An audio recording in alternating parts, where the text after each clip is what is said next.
Everyone, me professional makeup artist and beauty therapist Radha. आपण जाणून घेणार आहोत फेस मास्क शीट बद्दल. पण त्याआधी आपल्या पेजला नक्की फॉलो करा. सगळ्यांचा एकच कॉमन प्रश्न असणार आहे की आपल्या फेसवरती कोणता मास्क शीट सूट होतो.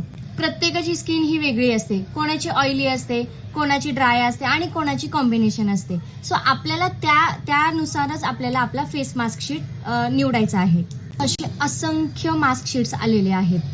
की आता नवीन ट्रेंडिंग मध्ये आहे. कोरियन मास्क शीट आलेले आहेत, डॉक्टर रशीलचे मास्क शीट आहेत, राहुल फाटे यांचे मास्क शीट आहेत.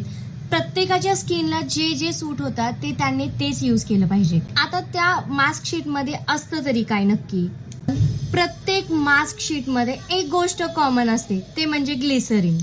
हा सगळ्यात जास्त आपल्या स्किनला ब्राईटनिंग देण्याचं काम करतं.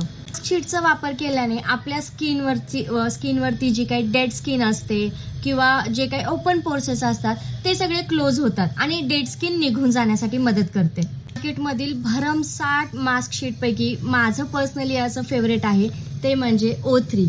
हा O3 विटॅमिन सी चा मास्क शीट आहे. O3 मध्ये तुम्हाला आणखीन खूप असे व्हरायटीज भेटून जातात, जसे की ते पपाया असतो, ते फक्त फ्रूट फ्लेवर्स असतात. बट प्रत्येक मास्क शीटचं काम हे एकच असतं, स्किन हायड्रेटिंग करते, स्किन ग्लो करते आणि ओपन पोर्सेस आपले मिनिमाइज करतात. आठवड्यातून कमीत कमी 2 वेळा तरी आपण मास्क शीट हे यूज केलंच पाहिजे. आणि आजची आपली मास्क शीटची माहिती तुम्हाला कशी वाटली हे मला नक्की कमेंट करून सांगा. थँक्यू.